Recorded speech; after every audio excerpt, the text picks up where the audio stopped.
Welcome everybody. Thank you for coming to one of our weekly right now Vet Oracle live Facebook lives. We, as you may know, have been interviewing some experts in the field, and they've been helping us try to understand some pretty difficult but very clinical subjects. Tonight I have the pleasure of grilling Laurent Grossi, we'll come to him in a second, and Professor John Innes. And as a way of introduction, John is a CVS Referrals Director right now, previously a professor at Liverpool, and well known in the field of orthopaedics, published over 85 peer-reviewed papers, several textbooks, book chapters. He previously chaired the BSAVA Scientific Committee and acted for RCVS in veterinary school accreditation. A leader in the field, and so we're very honoured to have him here. I know you're very busy, John. Thank you very much for that. And also important to point out to people that you are a supporter of the current world and European and soon to be English champions of football, that is Liverpool. So extremely honoured to have you here. And then there's Laurent. Representing the country that won the World Cup recently. I can't hear you, Laurent. I can't hear you. Anyway, so Laurent, as you know, is Moroccan. No, French. Obviously, everyone knows him very well. He is leading the internal teleneurology service for Vet Oracle and has been working for CVS since March 2019. Obviously, very well published in the field of neurology. Still regular speaker nationally, internationally, and helping push the field forward in many areas of neurology. So I'm thankful to have him also as a very good friend, despite the fact that he supports Arsenal. That is a problem, but and that he drinks non-alcoholic beer but still gets drunk. Also, tonight, it's an alcoholic tonight. Okay, all right. So, well, without further ado, if any of you don't know how we do this, then we have some pre-submitted questions that I will be asking both people tonight. Our question overall is, how do we differentiate forelimb lameness from a neurological cause of monoparesis? So two experts in this area can help us out, and we will ask them questions that have already been submitted. You are free to start typing away if you have some questions, and we'll ask those at the end. So forelimb lameness or monoparesis, otherwise titled, I can't find anything wrong with this dog, so I think it's yours. Or alternatively titled, it's not orthopaedic, it must be neurologic.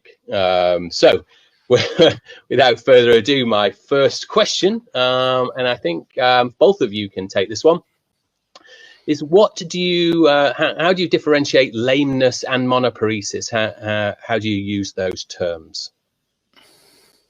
Want me to go first, Laurent?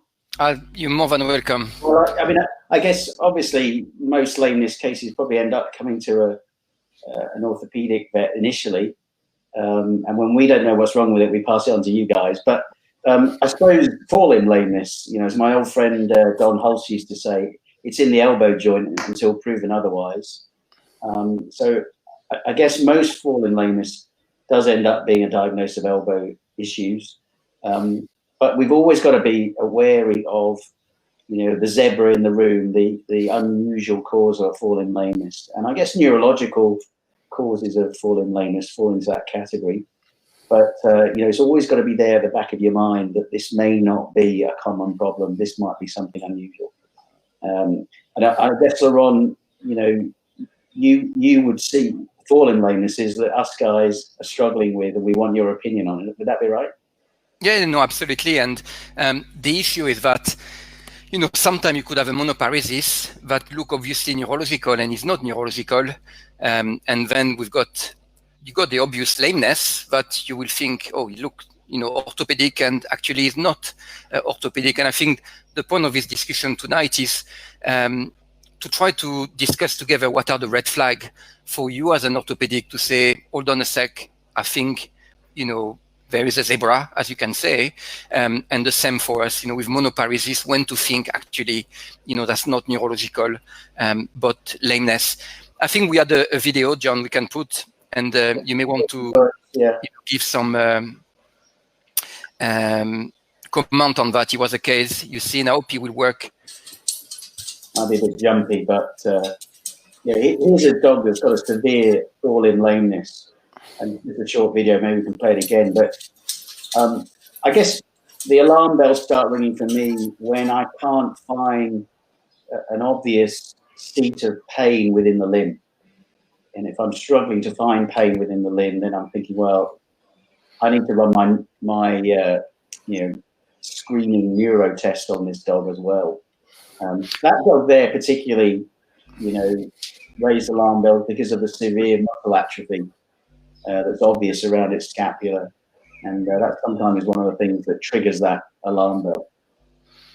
So will you say that all the orthopedic lameness are always associated with some form of pain? Or if the dog is not painful, can we be sure it's not orthopedic? I think most lamenesses are associated with pain, but some are not. So, lameness is dysfunctional locomotor system, usually associated with pain, but sometimes it's mechanical. We do sometimes see mechanical lamenesses and not associated with pain, and then sometimes it's neurological. And that's when I'd start making sure I'd run those neuro tests that kind of help me decide. Yeah. Which we're going to discuss. Discussing, monoparesis is obviously, the most commonly we suspect is a neurological problem. And monoparesis means that there is reduced voluntary movement. And if obviously, it gets worse, we then talk about monoplegia when there is no voluntary movement. And, from a neurologist point of view, we always obsess about trying to know where to look. If an animal is monoparetic, potentially the lesion could be in the neuromuscular system that supply, that forelimb. So it could be in the peripheral nerve, less likely junction because it would be unlikely to affect only one limb. Potentially muscle affecting one limb is always a possibility. That's what we call, lower motor neuron paresis. And typically this dog will have, or cat will have muscle atrophy, but tend to come very quickly. This muscle atrophy may be specific to the territory of a peripheral nerve. So, for example, if it's the radial nerve, it will be more the extensor system. So we got a pattern of atrophy that could point toward, a neurological cause and a specific nerve. But typically, this dog with monoparesis that are lower motor neuron, they have muscle atrophy. They tend to have sometimes difficulty supporting weight, sometimes difficulty withdrawing their limb, and they tend to have a short, stride on that limb. And that's where, they may overlap with the orthopedic cause, because typically with orthopedic lameness, you will have a shorter stride on the affected limb and the longer stride on the contralateral limb. But not to forget, sometimes the problem comes very slowly, and the monoparesis may be mild, and in this case, the lesion may be not peripheral, so neuromuscular, but maybe also affecting the central nervous system, and that could be, in the C62 spinal cord segment. It could be in the C1, C5 spinal cord segment. Very rarely, we may be dealing with a brainstem, localization on one side, but often, in this case, you expect to have over brainstem sign. So the animal may have a head tilt, it may have over cranial nerve issue. But aside from that, it's unlikely to be anywhere cranial to the brainstem or rostral to the brainstem. So one thing is sure is that if there is motor deficit, it has to be brainstem caudally. The only exception to that, you may have forebrain lesion causing hemi or monoparesis, but more often hemiparesis when they are very acute disease, and that is mostly cerebrovascular accident or potentially head trauma. So keep in mind, monoparesis in my mind could be in the limb, but it could be also spinal cord, potentially brainstem. Yeah, it's a good point. And I think it's particularly those severe lameness cases. They can really mimic neurological disease, but they can just be a severe lameness. That dog we saw in the video there, I was concerned about neuro disease in that dog, but actually it's ended up with a diagnosis of a septic elbow, a chronic septic elbow. Yeah. So they could look very, very similar, definitely. Yeah, absolutely. Yeah. Well, so based on the fact that sometimes you can be more certain than others, what is your general diagnostic approach to these cases? I'm going to ask Laurent to start on this one. Well, obviously, this is a neurology webinar, and we try to put everyone back, in the situation where they may be, seeing a suspected neurological case of lameness and monoparesis. I would say that my approach would be exactly the same as for any, neurological problem. And, that always start, is it actually neurological? There is a lot of crossover between disciplines. So, you got the dog or the cat that is blind in one eye. You're not going to rush to look at the brain, but you're going to look at the eye first. Same with, pupil abnormality. And with lameness or monoparesis, it is the same. Even with monoparesis, you could have a cat that is obviously monoparetic, but he may have, dislocated joint. He may have humeral fracture, and that's why he's not moving. Or he may have, any trauma to the limb itself without any neurological involvement. So it's really to focus on, ruling out neurological problem first, non-neurological problem first. And even so, orthopedic disease could affect your neurological exam. So an example will be when you test the proprioception, you may do the hopping response. If an animal has a very painful elbow, a very painful, shoulder, he is not going to hop normally on that limb. Potentially, when you do the paw positioning, if you don't take all the weight of this animal, he may not want to replace the paw because it's sore. So it's very important to rule out orthopedic cause first, because you may wrongly think you got neurological involvement when you test the postural reaction, as an example. And then John will describe a bit more, what does it do to examine a forelimb lameness. The next step after that, when I think it is neurological, I try to establish where is the lesion, like I've discussed. And to know, is it peripheral? Is it C62, C1, C5, brainstem? And I will not think of any disease until I've answered that question. There is absolutely no point to go fishing, doing a whole lot of tests until you know what you're looking for. Some diagnosis may be made by exclusion. And you can only be sure or make a diagnosis of exclusion when you're sure you're looking at the right place and you rule out any other mimic of a disease affecting, that portion of the nervous system. Otherwise, impossible to make, diagnosis of exclusion. Yeah, it pains me to say it, Laurent, but I agree with everything you've said there. And it's, I guess as an orthopaedic specialist, when we're seeing lamenesses, we're expecting the vast majority of them to be an orthopedic cause, because common things are common. And orthopedic causes of lameness, I think, are obviously more common than neurologic or monoparesis. So I guess we work very hard to systematically, examine the limb from distal to proximal, looking for pain, swelling, anything that pain or manipulation, anything that gives us a hint there might be a focus of pain within that limb that then we can focus on it further for diagnostics. But you're absolutely right that a bit like you said with the eye, you look at the eye first. So we're going to look at the limb first and look for causes of pain. And if we can't find that, then absolutely do exactly what you said, which is to look for neurologic cause and look in those different locations that could be causing that. Yeah. John, in terms of pattern recognition, maybe it will be important for everyone listening. Circumstance of the lameness, post-exercise, during exercise, the type of ground, is it soft ground? Is it more gravel? What can you indicate in terms of, is it orthopedic, and what kind of orthopedic problem could it be?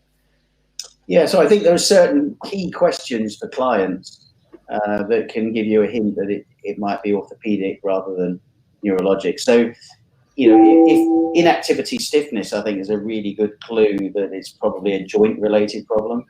So if an animal is stiff on the limb after a lie down, particularly following exercise, that generally is joint disease. Not always, but but generally. And I think that can give you a good hint. An exercise that gets worse with exercise might be more typically muscular or tendinous in nature. And I guess maybe some neurological causes of lameness get worse. I guess I would put a caveat on the inactivity stiffness. And I sometimes think that disc disease can cause an inactivity stiffness. Maybe not so much in the thoracic limb, but certainly in the pelvic limb. But even in the thoracic limb, we'll see an example at the end of, a far lateral foramen, a far lateral disc extrusion. And typically this dog, after laying down, when they stand up, they may be very lame, very, very lame. Yeah. But we will come back to that, of course. And not to get ahead of ourselves, but do either of you ever use medication in a therapeutic trial approach to see where you would go? In neurology, sometimes it's rare, but sometimes we don't know what's going on with a case, and we might use medication as a therapeutic trial to try and help us. So I was kind of throwing this out to both of you, particularly John. Do you use medication in any way to help you shape a diagnosis? That's an interesting question, Simon. I have to say probably that would be a rare thing for me, on the basis that there are lots of orthopaedic causes of lameness that may or may not respond to medication. We've got a sort of limited medical armory in orthopaedics, and if the response is so variable in any case, it doesn't really give us a great clue. But I don't know, what would be an example for you guys of doing that? I think, Simon, you may be thinking in horses where they may use localized and no? I never think about horses, Laurent. No. I do sometimes use local anesthetic into joints. That's a good point. That's a good point. I actually wasn't thinking about that, but that's a good point. I'm actually thinking from my own practice when I have no idea what's going on. I sometimes wonder whether if we use non-steroidals and we get a great response, am I pushed more towards an orthopedic versus a neurologic? No evidence for that, completely anecdotal. That's my quackery. Just wanting to know if that's something that either of you would do in this situation. I think it would make sense from a neurology point of view, because I guess neurogenic pain tends not to respond very well to non-steroidals, but joint pain can. On the other hand, joint pain sometimes doesn't respond at all to steroids, particularly elbow pain. I think sometimes chronic elbow disease sometimes doesn't respond. I could see that from your point of view. That could give you some useful insight. Yeah. Very polite answer to me there, John. Thanks very much. I'll go back to my... The Frenchman wouldn't get the same sort of politeness. Only Liverpool fans get that. Glove off with it. Yeah, thank you. All right, so next question. This one's for John. What are the common causes of forelimb lameness, and how would age and breed influence your differential list? Yeah, well, I mean, obviously we've only got a few minutes to discuss, but I mentioned already that elbow disease is a really common cause of forelimb lameness, and there are particular breeds, of course, that are very prone to elbow disease. So young dogs, certain pedigree breeds such as Labradors, Rottweilers, those that are very prone to medial coronoid disease or elbow dysplasia. So in those breeds, we look very hard at the elbow, because 95+% of dogs of those breeds and that age bracket coming in will have elbow disease. But I guess we've got to also be keep in the back of our minds that there might be clinically silent elbow disease, and there might be something else going on. So you've always got to be open-minded, I think. And depending on your patient population, if you're seeing a lot of working dogs or agility dogs, then shoulder lameness can be quite common in adult dogs too. But it does depend very much on your local breed population, I would think. Right. And for Laurent, with monoparesis, where do you start? Where are you beginning with the case? I mean, you've said a little bit about this, but just to expand on it. Yeah. I mean, in terms of monoparesis, as I say, it all depends. If I've got a dog or a cat that is severely monoparetic to the point of having very little voluntary movement, it's very likely, that the problem is within the limb itself. So that could be obviously the brachial plexus, it could be the peripheral nerve, or potentially the muscle. The tricky cases are the case where there is mild monoparesis, because potentially we could have a lesion, that is not a peripheral lesion, but more a central lesion. So I need to answer that question: where should I look? And to do that, you probably know I'm not a big fan of doing a full neurological exam. I think anyone that I work with me or follow the lecture will know that I tend to do a targeted neurological exam, and I tend to use a neurological exam like a toolbox to fix a problem. So depending on the problem, I may get different tool. So for an animal that is monoparetic, the next tool I'm going to use is the gait. So I'm going to make the animal walk, potentially straight line, a different pace, sharp turn, and that will help me to look at any of the other limbs. So I tend to blank out the monoparetic limb to assess the other limb to see are they normal or not. And then after that, if I don't have clear answer about the other limb, I'm going to challenge each limb individually by testing the postural reaction. And as I say, it's important to do that after ruling out any source of orthopedic issue, either that there is reduced joint movement or increased joint movement or pain, because they could interfere with the testing of the hopping or the paw positioning. And really the aim of doing this postural reaction where we test the proprioception is not if you got a dog that is monoparetic on the left limb, there is no point to turn the paw there. We know that this paw is affected, but I want to check all the other three limbs to see if I can detect some subtle abnormality, but were not present at the gate. That's really why we do the postural reaction. Because if we are in this situation where other limbs are affected, let's say that the ipsilateral hind limb is affected, then it's definitely not a peripheral problem. And the problem could be in the neck, on the ipsilateral side, potentially brainstem. If the opposite forelimb is affected, but the hind limb are normal, then we may be looking at a bilateral brachial plexus, lesion. So, I go with the gait, the postural reaction, and then the next step after that, if, identified that it is central, meaning the spinal cord in the neck on one side, I'm going to assess, the spinal reflex. And for me, I go back to the basic what a limb can do. A limb can either extend or flex. So I'm going to test the flexor system and the extensor system. So the extensor system, I lift the opposite limb to see if the dog can support the weight against gravity. I'm going to pay attention especially to the elbow to make sure that he can keep the elbow in extension and not sink on this elbow, keep the toe and extend it as well. So I test the extensor system, which is mostly, the radial nerve. And I'm also going to pay attention to the other, part of the story, the flexor system.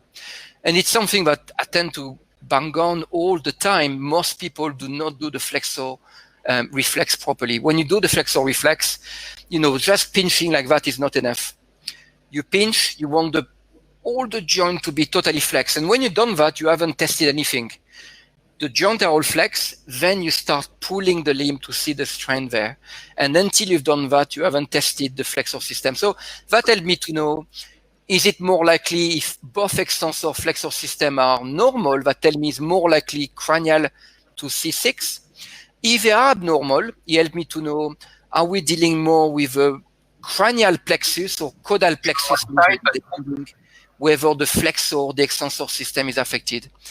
If the reflex are abnormal, then I go a little bit deeper by looking at the dermatome. So I look if there's any decreased sensation. And you will find, this diagram in many books that tell you for each nerve, there is a defined portion of the skin that you can, test in terms of, sensation. So that's the way I tend to approach it in a very logical, like an algorithm to look at where is the lesion. For an animal that is, lame, this is a little bit more tricky. So we talk about the paretic. With the lame dog, if an orthopedic surgeon asks me to look at the dog, they haven't found any orthopedic issue, I'm going to do exactly the same, but I'm also going to pay attention, especially to two other reflexes.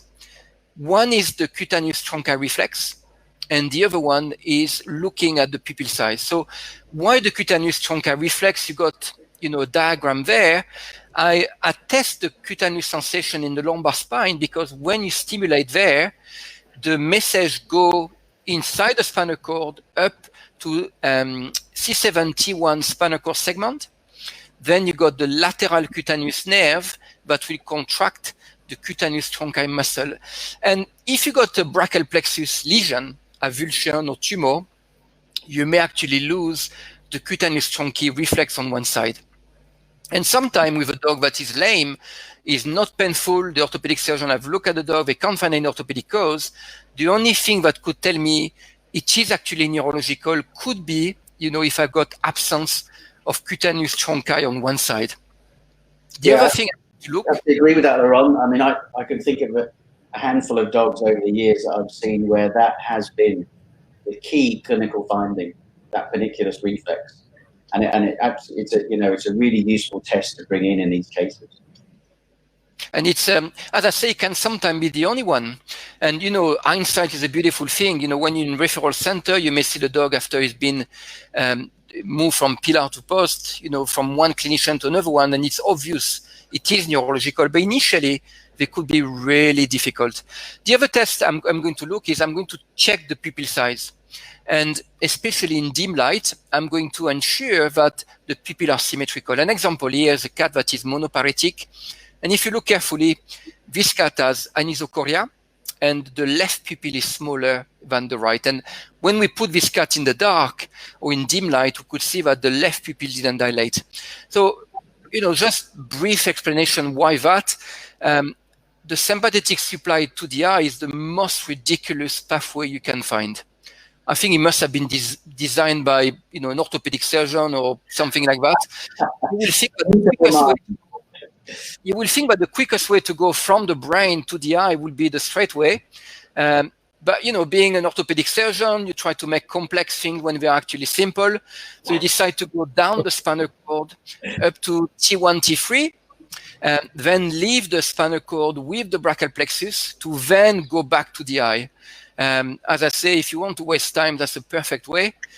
But it's also a good lesson is that sometimes this anisocoria could be the only sign to tell you that this, acute lameness that we can't pinpoint, is it orthopedic or not? If I got anisocoria there, or if I got cutaneous truncal deficit on one side, that tell me we're dealing with, a neurological problem. Yes, another good point, Laurent. In fact, I had a case recently where I was doing a teleconsult, and so I got the clients to take a picture of the dog with their phone in a darkened room with a flash on from about a meter away with the dog looking at them, so I could see the pupil size. So it's something you can check out even on a teleconsult if you give the clients some instructions, but really important, yeah. Yeah, good stuff. Well, again, Laurent, I tried to shut you up, but I can't. Here we go. So there's another question for you. Before you start a war with orthopaedics, which we none of us want, just clarify, John, we don't want that, right? It's okay. We'll win anyway. Oh, God, here we go. It comes out in the end. All right. So what do you consider are the common causes then of a forelimb monoparesis? Yeah, so I'm going to go very quickly, so then John can expand a little bit more. Before I do that, this is the way my brain is working. So we start the monoparesis. Are the other limb affected? Yes or no? And then we go into localizing. But you can find it, in many textbooks. Another thing I should add is, in this dog, where it's not very clear if it's neurological or not, electromyography can be really useful. Again, if you work with me, I absolutely hate anything to do with electrophysiology. I think very often it's a total waste of my time doing that. But with a monoparetic or lameness dog, when I've got muscle wastage on a lame dog, only finding abnormal spontaneous electrical activity will tell me it's neurological. So if you got a dog that has been lame for 2 months he's got muscle wastage and the EMG is totally normal, I will say go back to the drawing board for the orthopedic surgeon, because it is probably orthopedic, if it's going on for that long. In terms of common cause, brachial plexus trauma is definitely, common cause of monoparesis. You may or may not have the history telling you there's been a trauma, especially with cats. They may come back like that. In dog, usually the history will tell us. But if I assess a dog with brachial plexus trauma or a cat, I try to know, is it more the cranial or caudal plexus? The caudal plexus is probably the most important because it's the weight-bearing system of the limb. It controls the radial nerve. And in terms of recovery, in terms of what we can do, possibly surgically, and John may, tell us about carpal arthrodesis, to treat this dog and so on. If I've got no weight-bearing ability, then surgery is out of the question, in this animal. Brachial plexus trauma, with regard to diagnosis, as I said, most of the time is a clinical diagnosis, if the history is consistent with that. I pay attention to, weight-bearing, so radial nerve function. I pay attention to nociception distal to the elbow, both of them, lack of extensor tone, lack of nociception distal to the elbow, carry a, guarded prognosis. And I will say to the owner, give it a couple of months, lot of physio, but if after 2 months, it's still the status quo, I would say that probably the end. Some people will do electrophysiology for that. It's been described that it can be a prognostic indicator measuring, the nerve conduction velocity. It's not something I personally do. Interestingly, in terms of imaging, CT myelogram can be useful in showing, signs that could be consistent with avulsion. So, do a myelogram, you do a CT, then you inject contrast in the cisterna magna. If you got leakage of contrast, it may indicate that you got avulsion, of the nerve root. And in terms of MRI, again, it's not something I will do or I will advise routinely to do, because what you want to know, what the owner wants to know, is the animal going to recover or not?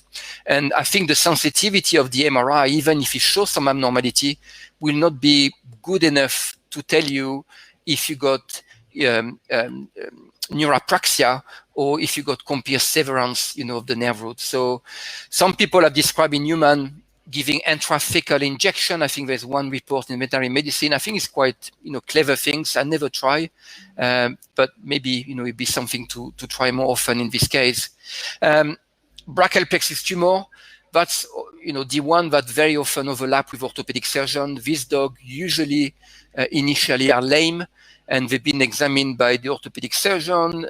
They may have done further tests, find nothing, and very often, at the end of the road, you end up finding, a brachial plexus mass. More often in dog, it's a peripheral nerve sheath tumor. In cat, more often lymphoma. But, things can sometimes look very similar, especially with hypertrophic neuritis. An example here of a cat with a bilateral brachial plexus neuritis. And it looked very similar to a brachial plexus tumor, and it could affect, only one side. Unfortunately, prognosis, is no better, I would say. Even if you got hypertrophic neuritis, you may have temporary improvement with steroids, but it's not going to go away in my experience. And again, they are very, very rare. The last one, in terms of what I see commonly as cause of monoparesis or neurological lameness, is the lateralized disc extrusion. So this could be in the canal, and in that case, we talk about lateral extrusion. It can be in the foramen, and we talk about foraminal disc extrusion, or it can be like on this slide, outside of the foramen, and that's what we describe as far lateral disc extrusion. And that's the one that very often mimic orthopedic disease. What will tell me is more likely neurological? Well, again, this dog will have neck pain on one side, and the best way to assess that, when they're laying down, all the muscle relax. That's where you need to palpate, this neck and try to elicit pain. They tend to be painful, especially when you move the neck on one side, and they typically have this nerve root, signature. Right, thank you very much for that. Now, I've actually finally got a question for you, John. Just a comment there. I mean, even I've used EMG, Laurent, in these cases. So even an orthopedic surgeon can do that spontaneous needle EMG, and it's really useful. Yeah, and that's all I can do, to be honest. Everything else, I have absolutely no interest in the EMG. Our college is, a lot of people are very interested by that, but I prefer to leave them to play with it. Yeah, I guess I've in a couple of cases in my career where I've had radial nerve involvement, but it's obviously been partial. I've used it to map out the denervation and then see if those dog. I think of a dog and a cat actually, where I've done this, and then map them out. They might be candidates for tendon transfer. So you know, for instance, the triceps isn't working, we can transfer the biceps tendon onto the triceps tendon. It'll the musculocutaneous will relearn to become an extensor of the elbow. So that's helped a couple of cases I've seen over the years.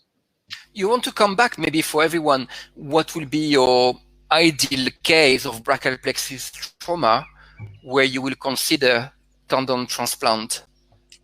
Well, it's going to be those very rare cases where you've got enough radial nerve function to support weight, and I think you mentioned that already, and it's got to be partial. So yeah, a case like that where you've got triceps involved, but the carpal extensors are okay. I mean, you can look at carpal arthrodesis as well. I've never done that. I just always worry about the distal limb getting damaged in those dogs where they haven't got the sensation to place the paw correctly. So John, there is a question about whether you have a preference between CT or arthroscopy for diagnosis. But I want to expand it a little bit and just throw in radiographs and MRI. What sort of imaging do you prefer? How do you use imaging to sort of logically work up your lameness case? Are you talking about the whole forelimb here, or? Yeah. Obviously you've narrowed down where maybe your concern is, but. Yeah. Well, I think it varies. Unfortunately, it's going to be not an easy answer. It varies probably depending on what's top of my differential list and where the location is. So for the elbow, which is probably the most common cause of forelimb lameness, CT is really useful, but I don't consider it 100%. So CT is really useful, and because CT is so quick to do, I would generally just scan the whole forelimb anyway. But clearly, it's very good at picking up coronoid lesions. I guess arthroscopy is still a powerful diagnostic tool in the elbow, and for clients that are on a budget, I might say, well, if I really suspect the elbow, I might say, well, let's skip the CT if they're struggling in a budgetary sense, because with arthroscopy we can actually do something about the lesion if we see it, and you will pick up most coronoid lesions with arthroscopy. You get the occasional one where the cartilage hasn't fragmented, but the subchondral bone has, and you might miss those on arthroscopy. But equally, you can miss some fragments on CT if they're not displaced at all, and you can't see the fissure. And then shoulder, I think arthroscopy probably is my priority, but MRI can be useful too. I think with shoulder lameness, CT is less useful because it's often in adult dogs at least. It's a soft tissue, tends to be soft tissue problems around the shoulder. But MRI is great. It's just expensive to do, obviously. Yeah. Quite often you need to follow it up with an arthroscopy anyway. Yeah. All right. Well, thank you very much for that. I know Laurent has probably been getting some questions from the audience, so I'm going to throw it back to him right now. Before I do that, I wanted to say thank you very much, John, for giving up your time. I realise that you're on vacation this week, and you've given up a part of an evening with your family to. What better thing could you do on your vacation than spend half an hour with Laurent and Simon? I agree, but other people may be dubious about that. But thank you very much for saying that as well. But thanks very much for giving up your time. I really appreciate it. It's really helpful to have sort of cross-specialty discussions about some of our major problems. So thanks for that. And I'm going to throw it back to Laurent, who's gone. Yeah, there's not many questions, and obviously we're going a bit over time. There's a question for John. Do you always do joint tap, and when will be your indication on a forelimb lameness to do joint tap? Yeah, well, do I always do a joint tap? No, I'd be a liar if I said that. You know, I think generally, you know, imaging is the, you know, after a clinical exam, imaging is the next step, whether that be radiographs or CT. You know, I'm a big fan of doing joint taps and synovial fluid analysis, and you know, I've got a long sermon on synovial fluid analysis and its usefulness. But I don't always do it, but if there's any suspicion of inflammatory joint disease, whether that be infection or immune-mediated disease, then yeah, absolutely, I would do joint taps. That video you showed earlier, Laurent, of that very lame dog, I wasn't sure whether it was neurologic or orthopaedic. It had a joint tap of its elbow because it had arthritis of its elbow. But its lameness was so severe, I was worried about something else going on. And it had a septic elbow. So yeah, things don't quite add up. Definitely do a joint tap. Yeah. And on the video, I'm sure you played the video. I'm sure a lot of people will have said it's neurological. He is monoparetic. He's got severe, you know, muscle wastage, and it's easy to think he's neuro.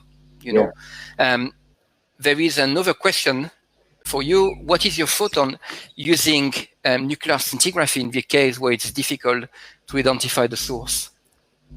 Yeah, that's a good question. You know, I did a lot of scintigraphy during my PhD, and I have used scintigraphy for occult forelimb lameness, and it has, back then at least, it was useful, but that was back in the days before CT and MRI were widely available. So I guess it's, you know, it may be very occasionally useful. But it's only going to pick up lamenesses that are associated with increased bone turnover. So again, it's not a panacea for detecting where a lameness is being caused. And I mean, I guess its availability these days, you know, is pretty limited unless you happen to be linked to an equine clinic. But yeah, I certainly used it. Very good. I think we're going to draw to a close. Obviously, we've gone slightly over time. I will leave Simon to give the last word. I have to thank everyone. I always ask all the participants where they come from.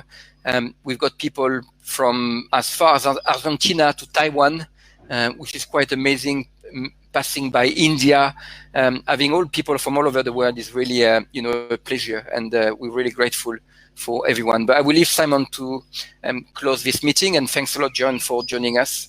No, you're welcome, and it's nice to, as I say, see all those people from all around the world. It's great that they're joining your weekly Vet Oracle Facebook Live. Yeah, well, thank you again, John. Thank you, much appreciated, and thank you, Laurent, as well for your time and for answering those questions. Thank you, everybody, for turning up. You obviously can watch this again to your heart's content if you click on the link that will be posted on the site. Next week, we have our final lockdown quarantine Vet Oracle interview. Dr. Fred Winninger going to be talking about 3D printing, how it helping with surgery, particularly with drill guides. So join us at the same time next week for that. Without further ado, thanks to everyone. We will now close this down. Thank you.